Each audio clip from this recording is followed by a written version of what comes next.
Bonjour et bienvenue à cette capsule de présentation du programme de résidence pour infirmières et infirmiers, un programme qui est national à l'échelle du pays. Je m'appelle Martin Charette, professeur en sciences infirmières à l'Université de Sherbrooke et l'un des chercheurs consultants qui travaille avec l'Association canadienne des écoles de sciences infirmières pour collecter des données sur les retombées de ce programme de résidence. Donc, si vous écoutez cette capsule, vous êtes probablement une préceptrice mentor ou un précepteur mentor, ou c'est un rôle que vous serez appelé à jouer prochainement. Ce n'est pas un rôle qui est toujours facile, mais un rôle extrêmement important pour les personnes que vous allez accompagner, qui, tout au long de la présentation, je les appellerai des infirmières et des infirmiers résidents. Dans la capsule, nous aborderons tout d'abord le programme de résidence pour les infirmières et infirmiers, qui est un programme financé par Santé Canada, qui croit que le soutien à la relève est primordial pour augmenter et améliorer la qualité des soins qu'on offre aux patients. Nous discuterons également des rôles et responsabilités que vous aurez à jouer à titre de préceptrice mentor ou de précepteur mentor, donc vraiment en lien avec le programme de résidence. Par la suite, on discutera des éléments plus spécifiques liés à la recherche. Donc, il faut ici différencier le programme de résidence des éléments de la recherche qui visent à évaluer les retombées du programme de résidence. Vous avez été sélectionné ou peut-être vous êtes-vous porté volontaire pour être préceptrice mentor ou précepteur mentor dans le programme de résidence pour ce que j'appelle régulièrement des infirmières nouvellement diplômées. Donc, c'est un programme, comme j'ai mentionné, qui est offert partout au Canada. Peut-être est-ce déjà un rôle, donc le rôle de précepteur ou de préceptrice ou le rôle de lorsqu'on est jumelé avec une personne qui vient de diplômer de son programme, c'est peut-être un rôle que vous effectuez déjà, mais je vous invite à écouter cette capsule avec attention pour voir le rôle que vous devriez jouer dans un programme de résidence qui est possiblement un peu différent des programmes dans lesquels vous agissez en ce moment. Le programme est national, donc est déployé à travers le Canada. Pour l'instant, il y a des infirmières résidentes qui pratiquent dans presque toutes les provinces et territoires au Canada. C'est un programme qui offre un soutien plus ciblé pour la période de 0 à 6 mois. Donc, on verra dans les prochaines diapos comment ce soutien se déploie. Donc, il y a une différence entre les 3 premiers mois où vous travaillez côte à côte avec une charge de patients partagée. Donc, 3 mois, c'est souvent beaucoup plus long que ce qu'on voit dans les programmes de préceptorat qu'on a actuellement dans les milieux cliniques. Mais c'est une période qui est vraiment nécessaire pour assurer une transition professionnelle optimale. Donc, le but, en fait, des programmes de résidence pour infirmières et infirmiers, c'est vraiment le soutien à cette transition professionnelle. Donc, on mettra en place différentes activités dans le programme pour vraiment soutenir cette transition professionnelle, la faciliter pour venir socialiser les nouvelles infirmières, donc renforcer les équipes soignantes, accroître la rétention également des effectifs infirmiers. Donc, c'est ce qu'on voit dans les articles scientifiques, les études qui ont été faites dans les 15 dernières années. Donc, lorsqu'on met plus de soutien, lorsqu'on augmente le soutien pendant la période de transition professionnelle, en particulier les 6 premiers mois, on arrive à augmenter la rétention des effectifs infirmiers et ce qui permet d'économiser des coûts également pour les systèmes de santé. L'idée de ce programme de résidence également, c'est de s'appuyer sur des données probantes. Donc, comme je viens de le mentionner, il y a des données dans la littérature sur ces programmes de résidence et leurs retombées. Donc, des programmes qui sont étudiés depuis au moins une vingtaine d'années. Donc, le programme s'appuie vraiment sur des données probantes pour renforcer les capacités, les compétences infirmières, entre autres également grâce à une formation structurée, donc différentes activités de formation tout au long du programme de résidence. Il y aura entre autres des ateliers et de la simulation, de la simulation, et également un mentorat qui sera offert donc par vous à titre de préceptrice mentor et de précepteur mentor. Il va sans dire qu'à titre de préceptrice mentor ou précepteur mentor, vous avez vraiment un rôle capital à jouer dans les programmes de transition et entre autres les programmes de résidence pour infirmières et infirmiers. À ce titre, donc, vous avez reçu une formation pour participer à ce programme de spécimen de l'Association canadienne des écoles de sciences infirmières. Donc, tous les précepteurs mentors et les préceptrices mentors reçoivent une formation sur différents éléments, entre autres la transition des nouvelles et des nouveaux diplômés. Donc, vous avez des connaissances, une certaine expertise sur la transition, ce qu'elle signifie aujourd'hui dans votre milieu de façon très concrète. Vous avez également une expertise clinique qui est très importante et qui est recherchée. Donc, c'est une des raisons pour laquelle vous avez été sélectionné pour jouer le rôle de préceptrice mentor ou de précepteur mentor. Mais au-delà de votre expertise, la relation que vous allez développer avec votre infirmière résidente ou votre infirmier résident est vraiment capitale. Donc, cette personne voudra apprendre de vous et vous aurez donc un rôle actif à jouer dans son développement professionnel. C'est ce qui parfois est difficile à considérer dans les programmes de soutien à la transition, donc les programmes de préceptorat par exemple, car on a souvent peu de journées où on peut vraiment réfléchir au développement de la personne. Le programme de résidence dans lequel vous faites partie vous offre cette opportunité. Donc, les premiers mois, les 3 premiers mois, donc vous êtes côte à côte avec l'infirmière résidente ou l'infirmier résident. Donc, ça peut paraître long pendant 3 mois, mais ça vous permet vraiment de planifier des stratégies concrètes, de réfléchir à des activités pour favoriser le développement de son jugement clinique, de sa prise de décision.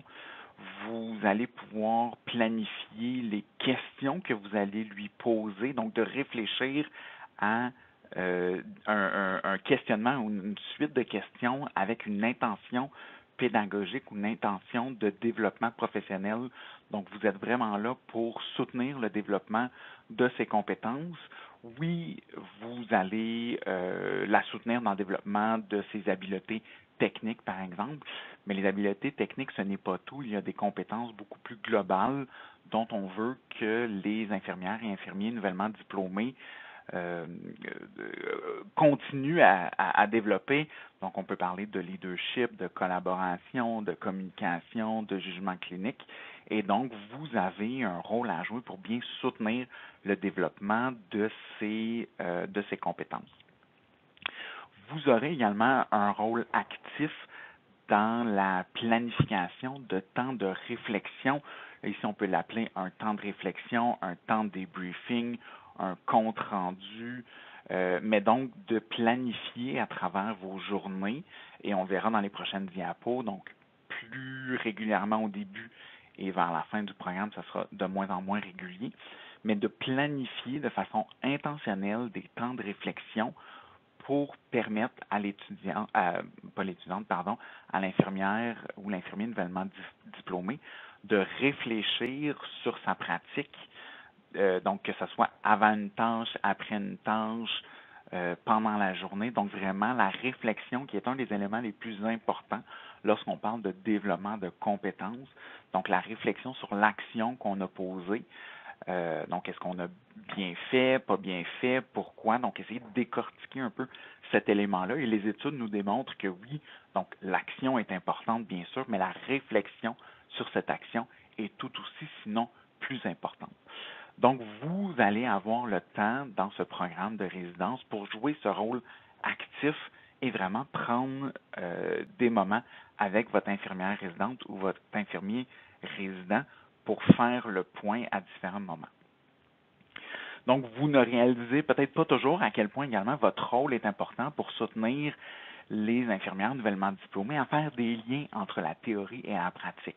C'est quelque chose qu'on entend souvent que les étudiants réalisent que ce qu'ils ont appris dans les maisons d'établissement ne s'applique pas dans le milieu clinique, mais vous êtes la meilleure personne pour les aider à faire le lien entre les connaissances théoriques qu'elles ont acquises dans les maisons d'établissement, dans les maisons de formation, qui sont des connaissances à jour, mais des fois un peu plus générales, et qu'il faut apprendre comment les appliquer dans le contexte très précis où elles commencent à travailler, puisqu'on sait que d'un milieu à l'autre ou d'une unité de soins à l'autre, des fois la pratique peut différer un peu, mais donc vous avez un rôle dans l'adaptation de la théorie à votre milieu de pratique, donc aider les infirmières nouvellement diplômées que vous allez superviser à faire ce lien-là.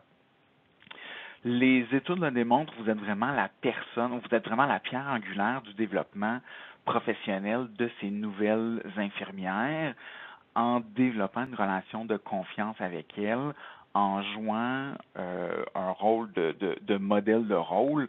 Et en fait, ce n'est pas à négliger. En fait, personnellement, ça fait 20 ans que je suis infirmier et je me souviens encore des infirmières préceptrices qui m'ont accueilli lorsque j'ai commencé à travailler ma pratique.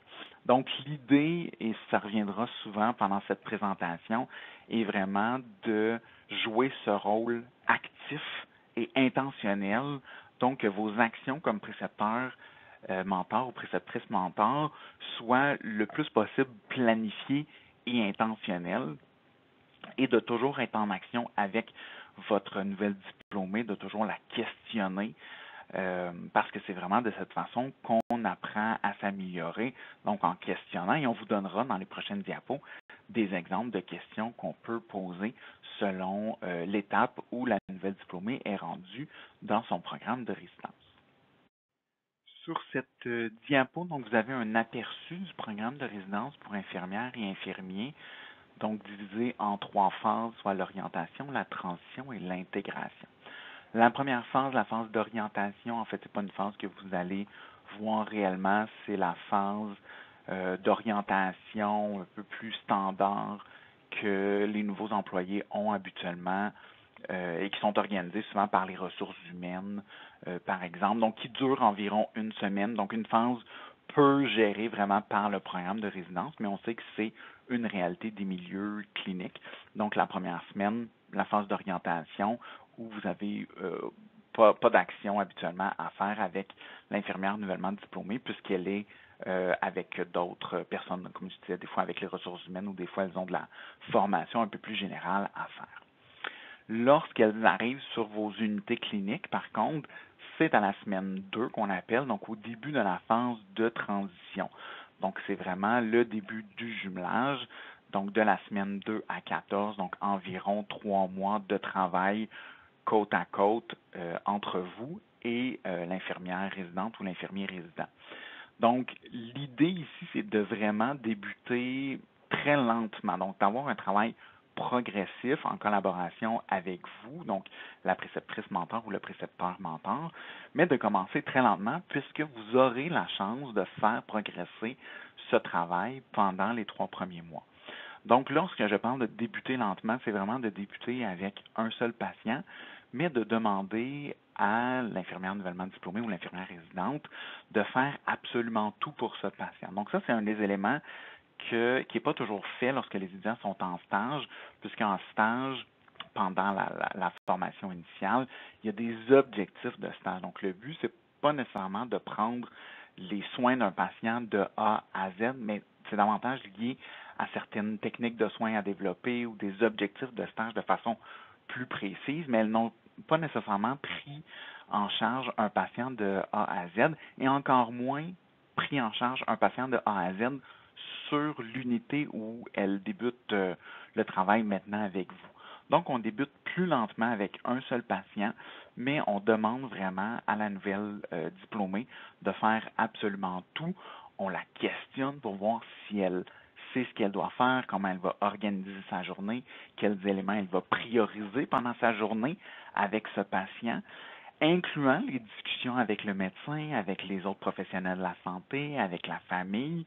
Donc, c'est vraiment pour lui apprendre à gérer son temps et à apprendre à prioriser. Donc, même si on a un seul patient, il y a des éléments qu'on peut, en fait, on doit prioriser certains éléments.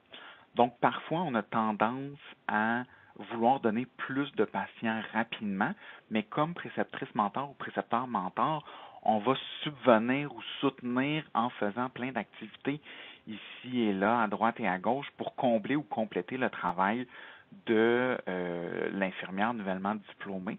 Donc, ce qu'on vous recommande, c'est vraiment pas d'aller vers cette approche au début, mais vraiment de donner un seul patient ou peut-être deux patients, mais vraiment que la personne nouvellement diplômée, que l'infirmière nouvellement diplômée fasse absolument tout avec ce patient. Donc, c'est à ce moment souvent que l'infirmière nouvellement diplômée va se sentir surchargée, hein, quand on a un patient mais qu'on doit faire absolument tout ou qu'on ajoute un deuxième patient. Qu'elle va se sentir submergée. Elle peut vous demander de l'aide, mais il faut vraiment que ça soit toujours en communication l'un avec l'autre. Donc, si vous soutenez l'infirmière nouvellement diplômée en faisant des activités pour elle, donc par exemple, elle est dans la chambre du patient et le médecin appelle, donc vous allez discuter avec le médecin ou la famille appelle, vous allez discuter avec la famille. C'est important de le mentionner à l'infirmière nouvellement diplômée que vous avez fait cette activité. Pas pour lui dire qu'elle a mal fait son travail, mais pour lui montrer que lorsqu'elle sera seule, ça arrive qu'il y a des tâches ou des activités qui arrivent en même temps et donc il faut développer ce sens de la priorité. Donc, ça arrive souvent au début lorsqu'on donne trop de patients en même temps et qu'on, comme précepteur mentor, qu'on complète.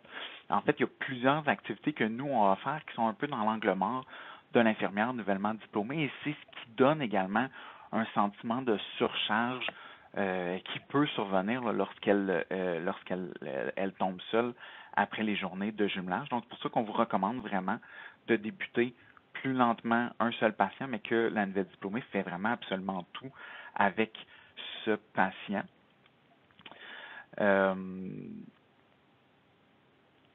donc, en plus du travail progressif, donc là, j'ai mentionné bien sûr qu'on débute avec un patient, mais on discutera également dans les prochaines diapos comment progressivement on pourra augmenter le nombre de patients jusqu'à une charge pleine, donc environ un mois. Donc, vous êtes avec la nouvelle diplômée pendant 3 mois côte à côte. Donc, le premier mois, on a cette progression-là.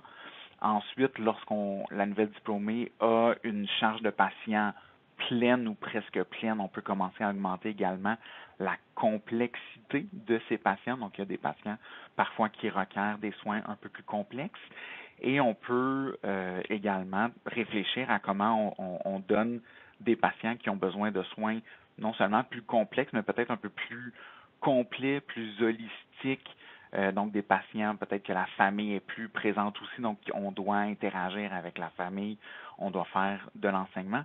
Donc l'idée, c'est vraiment de réfléchir à cette progression, donc sur à peu près le premier mois pour aller d'un patient jusqu'à une charge complète là, qui varie d'un milieu à l'autre et d'un corps de travail à l'autre.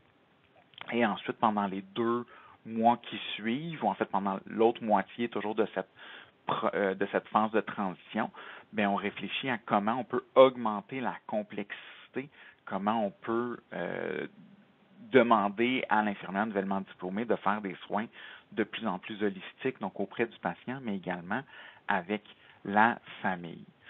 Donc, cette partie-là, donc, qui est vraiment le travail progressif côte à côte entre la nouvelle diplômée et la préceptrice mentor. Donc, vous avez un certain contrôle sur comment vous allez planifier cette évolution, cette progression.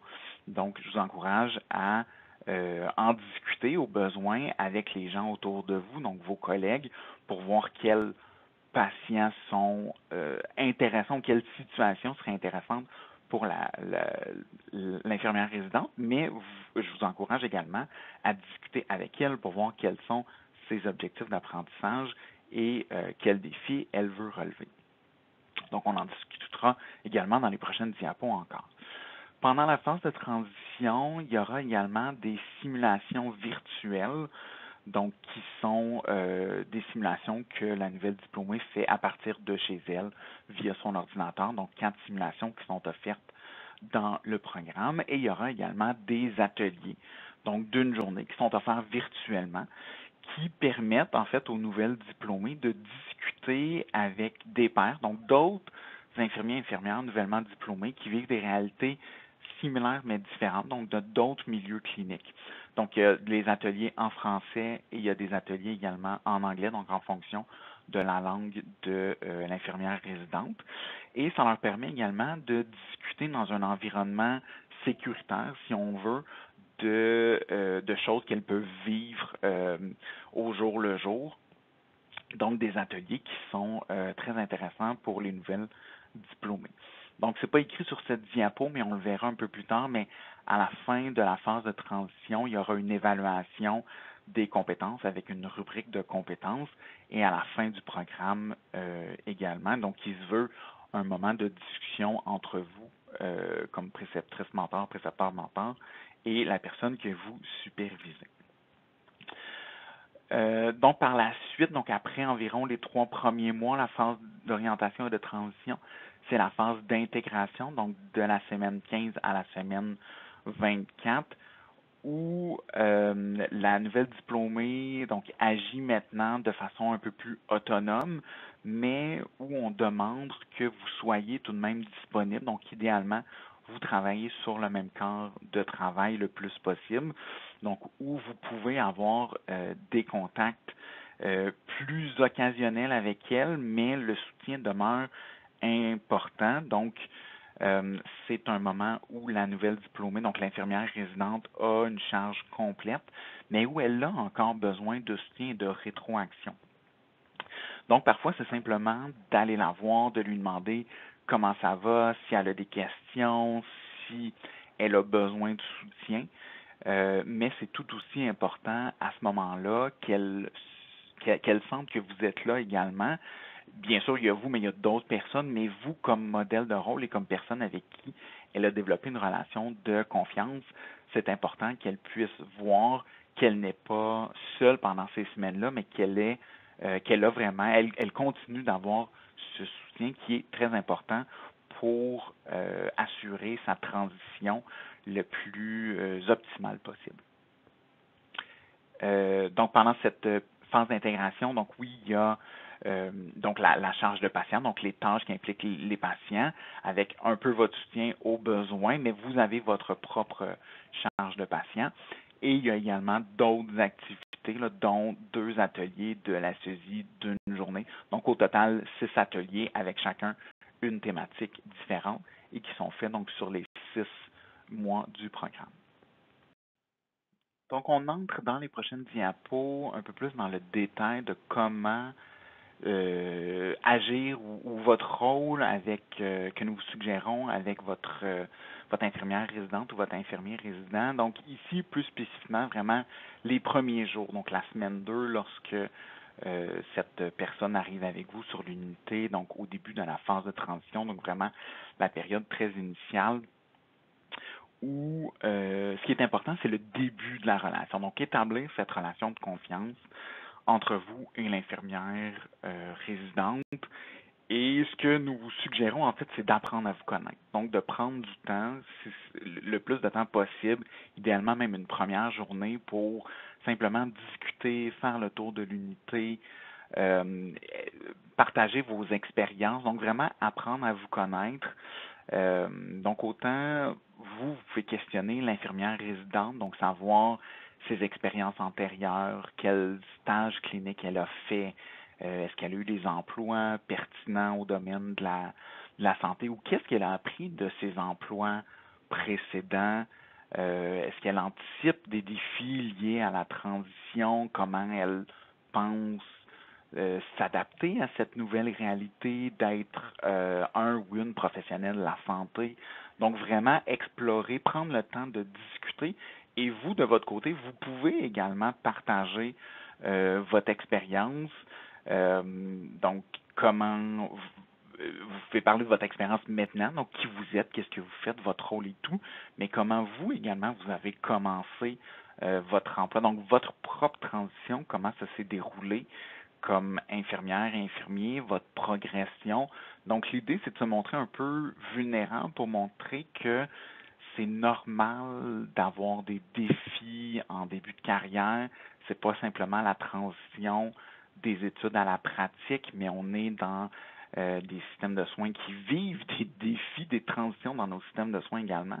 Donc, ça peut être difficile au début de s'adapter à ces milieux-là. L'infirmière résidente, possiblement vit d'autres types de transitions dans sa vie personnelle. Hein. On a parlé que ce programme, en fait, se base sur les écrits, mais se basent en partie sur le modèle des stades de transition de Judy Duckshire qui montrent que dans les premiers, en fait, il y a différentes étapes, mais dans les premières semaines, les premiers mois, les infirmières nouvellement diplômées vivent des transitions, oui, professionnelles, mais également dans leur vie personnelle. Et tout ça, bien sûr, ça peut influencer comment elles vont réussir à pratiquer ou comment elles vont réussir à faire face aux différentes situations. Donc, l'idée, c'est vraiment de prendre ce moment pour discuter de part et d'autre, partager également votre approche du préceptorat, donc du jumelage, donc comment vous voulez fonctionner et voir si l'infirmière résidente ou l'infirmier résident, est-ce qu'il y a des choses qu'il aime ou qu'il n'aime pas dans le jumelage, parce qu'il a quand même déjà été jumelé avec d'autres personnes pendant ses études. Donc, c'est de voir comment vous pouvez, en fait, sans avoir un contrat formel à proprement parler, mais comment vous pouvez discuter de vos attentes de part et d'autre ou sur comment vous voulez fonctionner de part et d'autre. Donc, on vous suggère vraiment de définir des attentes claires, explicites, et de souvent revenir sur ces attentes claires et explicites. Donc, c'est ça le but de prendre régulièrement des moments pour ce que je vais appeler pour les prochaines diapos le débriefage, mais que ce soit un moment de réflexion, de pratique réflexive, de débriefage, de pré-briefage, de rétroaction constructive. Donc, l'idée, c'est de prendre un moment d'arrêt pour discuter soit de choses qui se sont passées ou de choses qui s'en viennent. Et le plus possible, dans les débuts, mais on tente de planifier ces moments-là. Donc, on peut le faire, par exemple, juste avant le dîner, en fin de journée, ou en fait, juste avant le repas ou après le repas et en fin de journée. Mais de le prévoir vraiment, dans les débuts, vraiment à tous les jours. Et même 2 fois par jour, on le verra à la prochaine diapo, ce qu'on vous suggère. Mais c'est vraiment ce moment-là de réflexion et de discussion entre vous et l'infirmière résidente qui va lui permettre de se développer. On est toujours dans la première semaine de jumelage, donc différentes questions en fait que vous pouvez poser pour mieux comprendre ou mieux saisir qui est la personne avec qui vous travaillez. Donc, vous pouvez lui demander les défis qu'elle pense rencontrer en tant qu'infirmière nouvellement diplômée. Vous pouvez également lui parler du stress. Et en fait, ça, c'est très important, je vous dirais, de prendre un moment pour parler du stress, de quelles sont ses stratégies de gestion du stress, les mécanismes qu'elle utilise également, donc les mécanismes de défense, en fait, pour être en mesure de les reconnaître lorsqu'ils seront, lorsqu'elle utilisera ces mécanismes. Donc, est-ce que c'est une personne qui a tendance à se retirer, à devenir silencieuse, à devenir au contraire très excitée, à faire des erreurs? Parce qu'on sait que le stress, c'est un des éléments qui, en fait, premièrement, c'est normal d'être stressé dans des nouvelles situations, dans un nouveau milieu, dans un nouvel emploi, mais le stress aura un impact sur notre performance également à l'emploi. Donc, très important. Et en fait, le soutien qu'on apporte aux infirmières nouvellement diplômées, ça aide à réduire ce stress professionnel. On n'arrivera pas à l'enlever complètement. Encore une fois, c'est normal d'avoir des moments de stress. On a tous des moments de stress, mais c'est de voir comment on peut, malgré ce stress, transmettre une espèce de confiance ou un sentiment de confiance à l'infirmière nouvellement diplômée. Donc, dans la première semaine, réfléchissez ou en fait discutez également avec votre infirmière résidente ou votre infirmier résident sur l'approche que vous allez utiliser pour préparer le débriefage ou la rétroaction constructive, à quel moment vous allez le faire au cours des quarts de travail.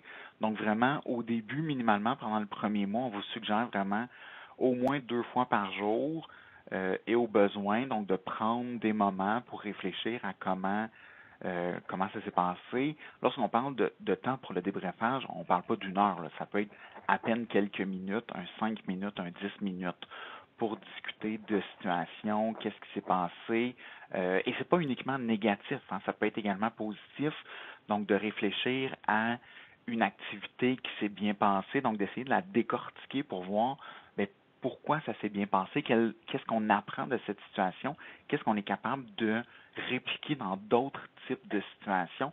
Donc, c'est vraiment cette habileté à réfléchir sur l'action déconstruire un peu ce qui s'est passé, réfléchir à comment nos actions ont eu des impacts positifs ou négatifs sur d'autres personnes et comment on reconstruit un peu notre compréhension professionnelle de la situation et c'est comme ça qu'on se développe professionnellement. On peut également, en particulier dans la première semaine, mais dans les débuts, en fait, pour diminuer un peu le stress, on parlait de n'avoir qu'un seul patient. Donc déjà, réduire la tâche, ça va aider à réduire le stress. Mais au début, on peut également mettre un peu l'accent sur des habiletés que la nouvelle diplômée, que l'infirmière résidente aura besoin pour réussir sur l'unité clinique. Donc, différentes unités ont besoin de différentes habiletés. Donc, c'est pas sur toutes les unités, par exemple, qu'on installe des sondes urinaires ou qu'on fait des prélèvements sanguins. Donc, il y a peut-être des habiletés qui sont plus importantes sur votre unité. Puis souvent, ça, c'est vraiment une grosse source de stress au début. Donc, on peut, dans la ou les premières semaines, sans mettre uniquement l'accent là-dessus, mais mettre quand même un certain accent pour que l'infirmière résidente ou l'infirmier résident développe les habiletés cliniques qu'il aura le plus à pratiquer sur l'unité où il se trouve. Donc, comme il est jumelé avec vous au début, ben, plus on les fait pratiquer pendant que vous êtes avec lui, ben, plus ça lui permet de se sentir soutenu dans le développement ou l'acquisition, en fait, de ces habiletés-là. Donc, on peut également faire le lien avec nos collègues et réfléchir à un système qui puisse nous communiquer quand ils ont certaines habiletés à faire, certaines techniques de soins à faire avec leurs patients, ben, qui viennent peut-être nous chercher ou nous identifier pour que ce soit l'infirmière résidente qui fasse ces habiletés-là. Toujours sans oublier qu'elle a la charge d'un patient, la charge complète d'un patient. Donc, ça s'ajoute à cette charge-là. Mais ça lui permettra également donc de un peu mettre la main à la pente puis vraiment devenir un peu plus habile avec les habiletés, ce qui lui permettra par la suite d'axer sur autre chose un peu plus global, donc des compétences un peu plus globales, holistiques, comme le raisonnement clinique ou le jugement, et ce qui nous permettra d'avoir des discussions plus poussées également sur leur développement professionnel, donc plus large et non uniquement sur des habiletés, si dès le début, là, on leur fait déjà mettre la main à la pente, parce que oui, les habiletés cliniques sont importantes dans notre travail comme infirmier, infirmière, mais c'est une des parties de notre travail et ça ne doit pas devenir uniquement ça. Donc, l'idée, c'est vraiment de mettre un peu l'accent sur ces éléments-là parce qu'on a le temps, l'espace, étant donné que, encore une fois, nous, on vous suggère vraiment de n'avoir qu'un seul patient au début avec l'infirmière résidente. Et ça lui permet également de faire, ça vous permet de faire le lien avec les autres collègues, donc de débuter également sa socialisation. Puis en discutant avec vos collègues comme ça, vous pouvez également leur expliquer un peu le but du programme de résidence, parce que souvent les gens comprennent pas nécessairement et ont l'impression que c'est beaucoup trop long, mais c'est un programme vraiment différent. Ce qu'on veut, c'est pas uniquement orienter l'infirmière sur notre département, mais on veut vraiment soutenir sa transition, donc qui est différent et qui demande un peu plus de temps. Donc, après la semaine 2, qui est dans le fond la première semaine lorsque vous êtes jumelé avec l'infirmière résidente, on planifie justement cette progression comme je l'ai mentionné.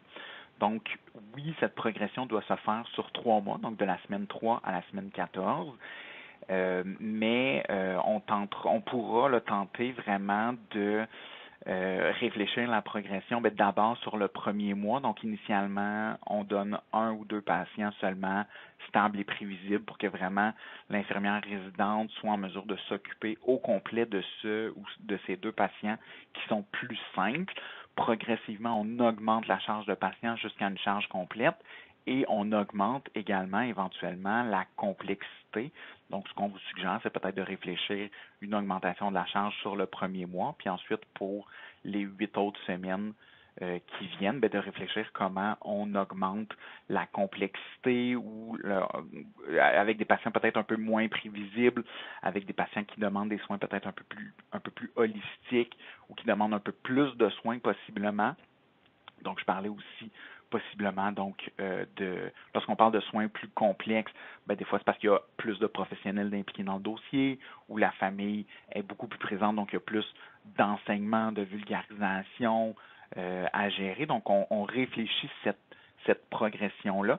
Donc, l'idée, encore une fois, c'est que vous avez un rôle actif dans le choix ou la sélection des patients. Donc, je ne sais pas que vous le faites seul nécessairement. Parfois, ça va être fait avec ce qu'on appelle l'assistante au supérieur immédiat ou l'assistante à l'infirmière-chef qui s'occupe des fois de faire la répartition des patients à l'équipe infirmière. Mais on tentera le plus possible de faire cette sélection-là de façon intentionnelle pour qu'il y ait vraiment cette progression, cette évolution basée sur la progression et les besoins d'apprentissage de l'infirmière résidente. Donc, c'est important de considérer que pendant cette période, en particulier les 3 premiers mois, mais vraiment même pendant toute la période du programme de résidence, on tente en fait de répondre à des besoins d'apprentissage de l'infirmière résidente. Donc, votre rôle, c'est vraiment pas uniquement de l'orienter sur l'unité, mais vraiment de soutenir son développement, soutenir son apprentissage, soutenir sa transition vers la profession infirmière. Donc, très important que votre rôle soit vraiment actif et non pas uniquement en retrait et que vous attendez que la personne arrive avec des questions, parce que souvent, les infirmières résidentes ou les infirmières nouvellement diplômées ne savent pas nécessairement ce qu'elles ne savent pas. Donc, c'est vraiment avec votre réflexion, votre discussion, votre rétroaction que vous allez l'amener beaucoup plus loin. Hein, souvent, avec le soutien de quelqu'un, on est capable d'aller beaucoup plus loin dans notre apprentissage que lorsqu'on est seul. Donc, c'est le but d'être en jumelage pendant une période prolongée et de planifier également des débriefages qui sont quotidiens. Votre observation, donc, de sa pratique, elle est très importante pour préparer ces discussions. Pour terminer avec cette diapo, en fait, l'idée, là, c'est vraiment de comprendre son expérience, entre autres le choc de transition qu'elle peut vivre dans les premiers mois. Donc, vous en avez entendu parler un peu dans la formation pour les précepteurs mentors et les préceptrices mentors. Et sinon, il y a également une organisation canadienne qui s'appelle Nursing the Future,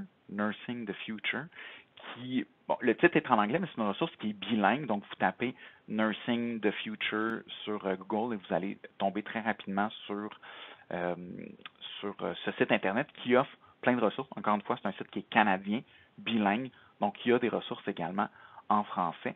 Donc, ça peut être intéressant pour vous de visiter cette ressource. Et si vous voulez plus d'informations également sur le choc de transition, il y a plusieurs articles scientifiques qui ont été écrits. Donc, on vous a mis un lien direct là, dans la diapo sur le choc de transition, mais sinon, vous avez également eu de l'information à propos du choc de transition dans le programme de formation des précepteurs et des préceptrices mentors. Donc, on est toujours dans la phase de transition, donc les semaines 3 à 14. Pendant ces mois, encore une fois, le débriefage est extrêmement important. Donc, nous, ce qu'on vous suggère, c'est 2 fois par jour pour le premier mois, puis 1 fois par jour. Encore une fois, un débriefage, c'est pas nécessairement 1 heure, ça peut être quelque chose de relativement rapide, ça peut être uniquement un 5 ou un 10 minutes, mais on pose des questions, on s'intéresse à l'apprentissage et on soutient vraiment cet apprentissage. Donc, des exemples de questions qu'on peut poser pour essayer de mieux comprendre l'expérience, donc comment on peut faire pour mieux étayer ou soutenir ou faire progresser les apprentissages. Donc, vraiment de réfléchir à ce qui va permettre à la personne d'apprendre. Donc, encore une fois, il ne faut pas lui donner des situations trop faciles, mais il ne faut pas que les situations soient trop difficiles non plus. Donc, il faut trouver un juste milieu. Et on questionne également l'infirmière résidente sur des éléments de sa pratique. Donc, les divergences qu'elle remarque entre ce qu'elle pensait que les soins infirmiers seraient et comment elle pratique. Donc, est-ce qu'elle a de la difficulté à s'adapter? Est-ce qu'elle a de la difficulté avec son équilibre de vie personnelle? Est-ce qu'elle a de la difficulté avec entrer en relation ou en contact avec les patients, avec la famille? Donc, discuter de tous ces éléments-là, puis vraiment de façon explicite. On peut lui demander également par rapport à son niveau de confiance et son niveau de compétence. Donc, est-ce qu'elle s'augmente? Est-ce que c'est stable? Comment ça va? En gardant en tête que c'est normal que le niveau de confiance soit pas très élevé au début. Le contraire serait étonnant ou même peut-être un peu dangereux. Mais l'idée, c'est de réfléchir à est-ce qu'il augmente tranquillement? Est-ce qu'il y a des choses qu'on peut faire, ou en fait, est-ce qu'il y a des choses qui viennent interférer avec leur capacité à augmenter ce sentiment de confiance ou ce sentiment de compétence? Donc, c'est quoi les obstacles qui arrivent? Est-ce que c'était des situations, des patients en particulier? Puis on peut les faire réfléchir, puis leur demander comment ils ont agi, comment ils penseraient agir. Mais après ça, bien sûr, votre expérience est très riche, donc vous pouvez lui dire, vous, comment vous auriez agi ou lui donner des conseils sur comment agir dans ces situations un peu plus difficiles. Donc, normaliser beaucoup au début, plus vers le début de la phase de transition, ça peut être rassurant pour elle de sentir que vous normalisez. Et d'essayer aussi de voir, donc dans la progression des semaines 3 à 14, aussi voir le type de questions que la nouvelle diplômée ou l'infirmière résidente se pose.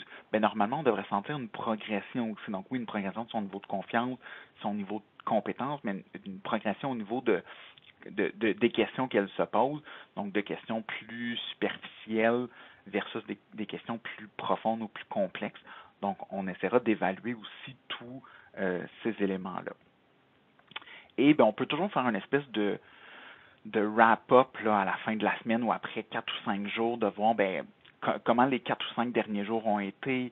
Est-ce que les défis ou est-ce que la charge est suffisante? Est-ce qu'il faut aller une charge plus lourde, des patients plus complexes? Donc, vraiment de réfléchir peut-être à tous les 4-5 jours pour voir, faire le point de façon un peu plus euh, profonde, d'où on en est rendu et qu'est-ce qu'on veut avoir comme défi pour la semaine suivante.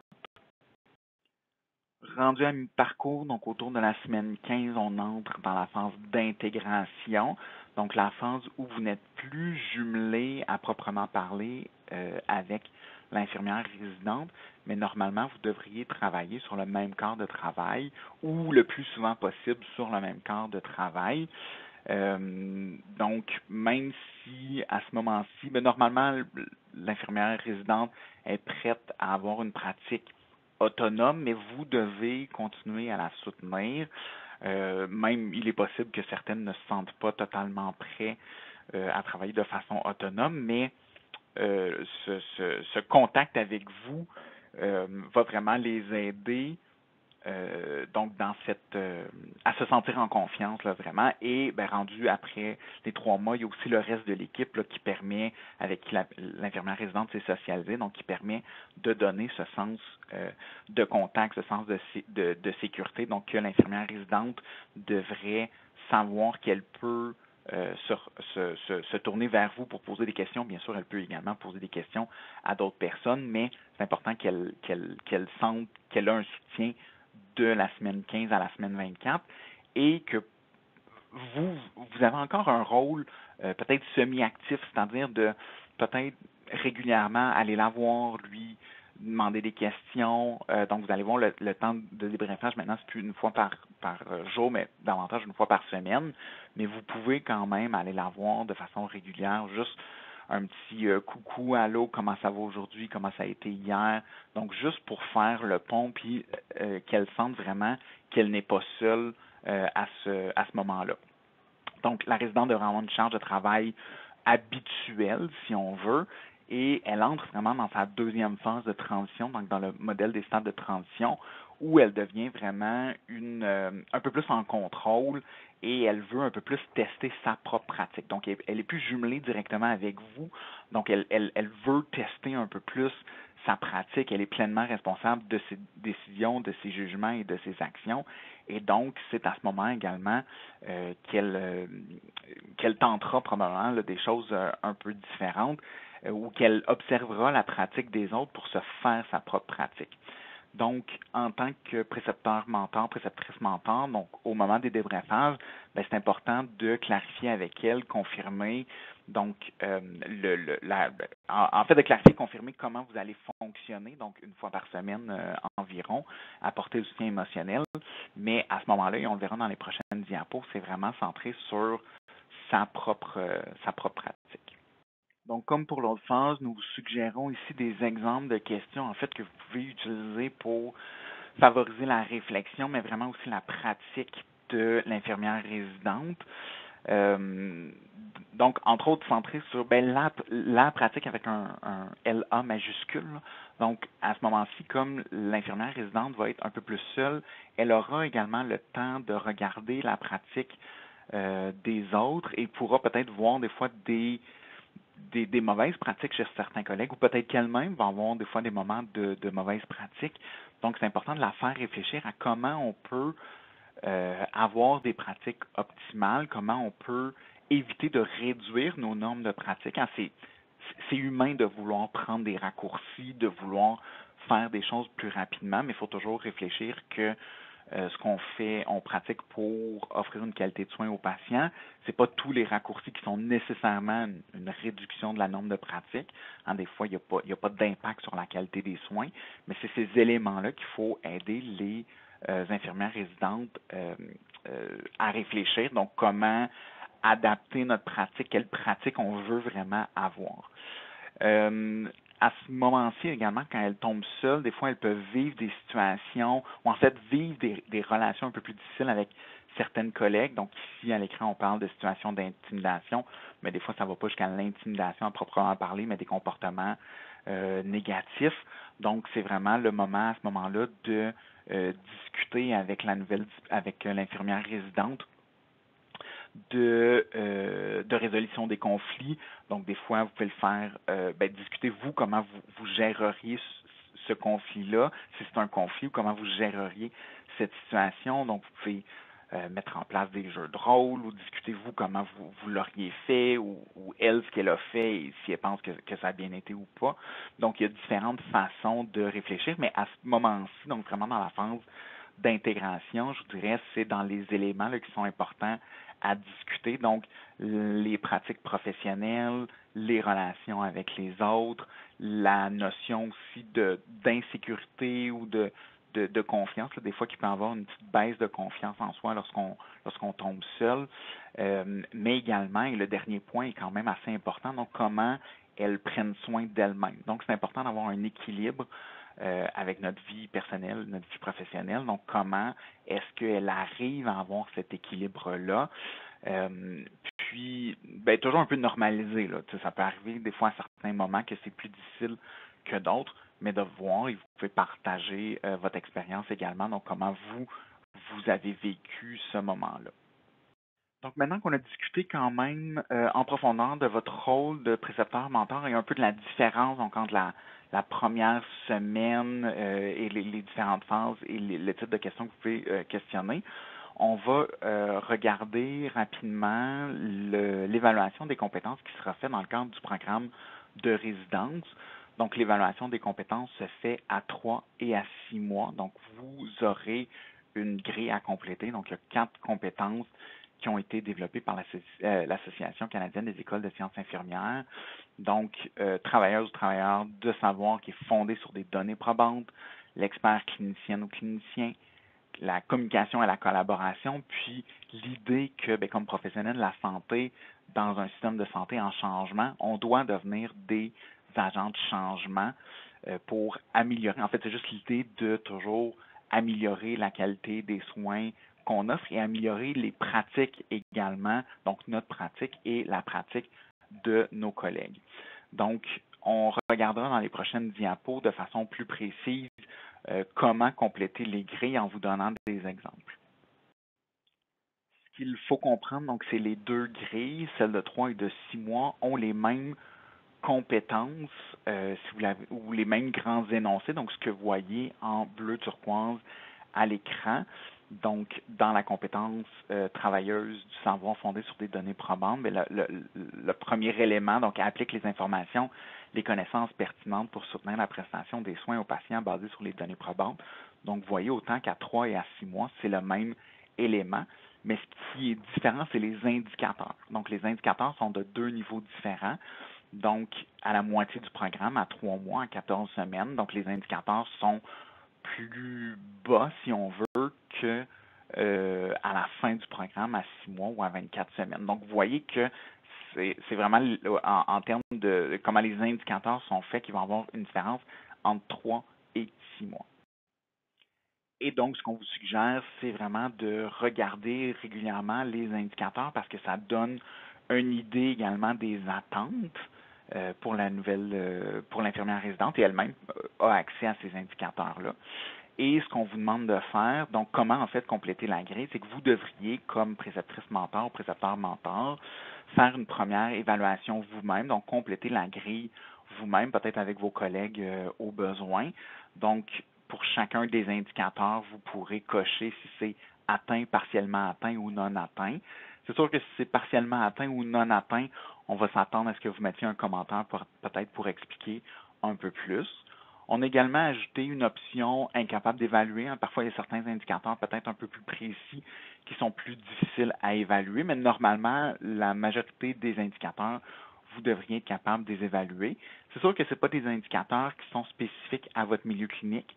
C'est des indicateurs beaucoup plus généraux sur des compétences plus générales qu'on s'attend des infirmières résidentes. Mais normalement, vous devriez être en mesure d'évaluer chacun de ces indicateurs-là. Vous allez voir également pour la rubrique de 6 mois, en fait, c'est les mêmes colonnes, mais la colonne partiellement atteinte, il n'y a pas d'énoncé dans cette colonne-là, mais donc vous pourrez quand même sélectionner le partiellement atteint si vous jugez que cet indicateur-là est partiellement atteint, mais on vous demande bien sûr de mettre des commentaires. Donc, lorsque vous avez complété l'évaluation, par la suite, vous avez une discussion avec l'infirmière résidente pour juger, en fait, si elle se trouve au même endroit. Donc, vous pourriez lui demander de faire une auto-évaluation de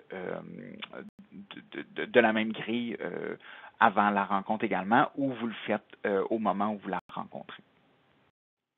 Donc, l'évaluation des compétences qu'on vient de voir avec la rubrique à 3 et à 6 mois fait partie du programme de résidence, mais nous, au niveau de la recherche, on va collecter, en fait, ces rubriques d'évaluation-là pour analyser, d'un point de vue de recherche, euh, les retombées du programme. Donc, ces rubriques font partie du programme, mais on va tout de même les utiliser d'un point de vue de recherche.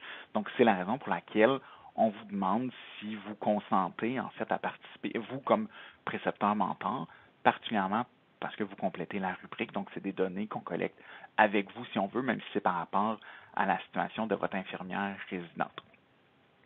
D'autres éléments qu'on collecte également via des questionnaires quantitatifs et des entrevues et des groupes de discussion. Donc, différentes mesures de recherche par rapport au choc de transition, la réaction au stress, l'intégration à la main-d'œuvre. Donc, on a différents questionnaires validés qu'on utilise. Également par rapport au développement de compétences et la capacité en matière de charge de travail. Donc, il y a 4 différents questionnaires qu'on utilise à 3, à 6 et à 12 mois avec les infirmières résidentes. Et donc, en plus des questionnaires qu'on utilise, on a également des entrevues qu'on fait avec des sous-échantillons d'infirmières résidentes. Et tout ça, encore une fois, toute la collecte de données se fait dans les 2 langues officielles, donc en français et en anglais. Et au final, les résultats de ce projet de recherche, bon, tout est anonymisé, codifié et donc soutenu par Santé Canada, en fait, qui donne le financement, et les résultats seront agrégés en fin d'étude, donc pour nous permettre quand même d'avoir une idée des retombées et possiblement, donc s'il y a assez de participants dans un même centre, bien, ils pourraient avoir des résultats qui seraient partagés. Toujours des résultats anonymisés, agrégés pour un centre, mais sinon, il y aura les résultats de l'ensemble du projet à travers le Canada, donc minimalement, qui seront publiés. Donc, la collecte de données se poursuit jusqu'en 2027 donc éventuellement après cette date. Rapidement, donc juste pour vous donner une idée visuelle des éléments plus spécifiques à la recherche pour les infirmières résidentes. Donc lorsqu'elles débutent le programme, elles ont un formulaire de consentement à signer, un formulaire d'information, euh, simplement là, ce qu'on appelle souvent sociodémographique, là, savoir qui elles sont, où elles travaillent et recueillir leurs informations. Et tout au long du programme, en fait, il y a ce qu'on appelle des listes de vérification, donc soit à toutes les semaines ou aux 2 semaines, qu'elles reçoivent par texto, des listes très rapides là, qui prennent à peine quelques minutes à faire puis qu'elles pourraient faire sur le milieu clinique.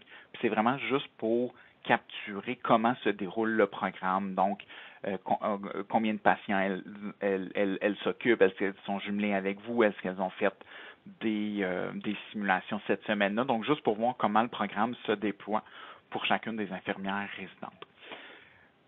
Par la suite, à 3 mois, donc il y a, comme j'ai mentionné, des entrevues individuelles pour un sous-groupe d'infirmières résidentes, mais toutes les infirmières résidentes ont la rubrique d'évaluation donc à compléter avec vous et elles reçoivent également un, un, un, un lien vers un questionnaire en ligne là, pour les questionnaires validés que j'ai mentionnés précédemment.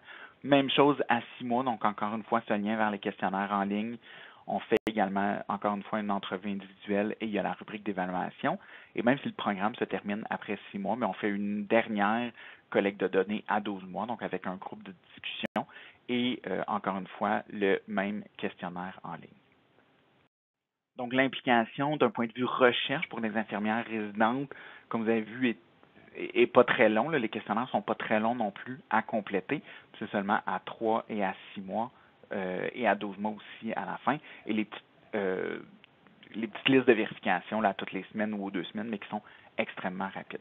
Pour vous, pour les précepteurs mentors, les préceptrices mentors, encore plus simple. Donc, au début, vous allez être demandé pour signer le formulaire de consentement et si vous acceptez donc un formulaire d'information juste pour qu'on collecte un peu de données sur vous. Et vous, c'est vraiment la rubrique d'évaluation. C'est pas sur vous comme tel, mais c'est vous qui la complétez. Donc, c'est la rubrique d'évaluation que nous, comme équipe de recherche, on recueille. Et par la suite, à 6 mois, on fait également un groupe de discussion avec des préceptrices mentors pour voir votre expérience du programme et comment ça a été dans le programme. Donc, groupe de discussion, des fois, ça donne des entrevues individuelles si on n'est pas capable d'avoir un groupe de discussion. Donc, une implication, somme toute, relativement courte pour vous, mais extrêmement importante, hein, parce que sans ces données-là, autant vous, votre participation que la participation des infirmières résidentes, bien, sans ces données de recherche, bien, on n'aura pas assez de données sur le programme et on aura de la difficulté à l'implanter de façon nationale par la suite, donc sans ou en fait de justifier le financement de Santé Canada. Donc, très important de participer pour qu'on puisse avoir des données. Donc, c'est ce qui met fin à cette capsule. Donc, merci beaucoup. J'espère que cette présentation a permis de clarifier les attentes autant de votre rôle comme préceptrice mentor, précepteur mentor et les différents aspects qui sont en lien avec le programme de résidence et les différents éléments qui sont liés davantage à la recherche. Donc, toute l'équipe de recherche vraiment vous remercie en avance pour le rôle que vous jouez pour la relève et que vous jouerez dans ce programme national. Si jamais vous avez des questions, n'hésitez pas à nous contacter si vous voulez. Donc, vous allez recevoir, là, si vous faites partie du programme, vous allez recevoir des communications, que ce soit de l'équipe de recherche ou de l'équipe de l'Association canadienne des écoles de sciences infirmières. Donc, n'hésitez pas à nous poser des questions si jamais vous en avez. Merci.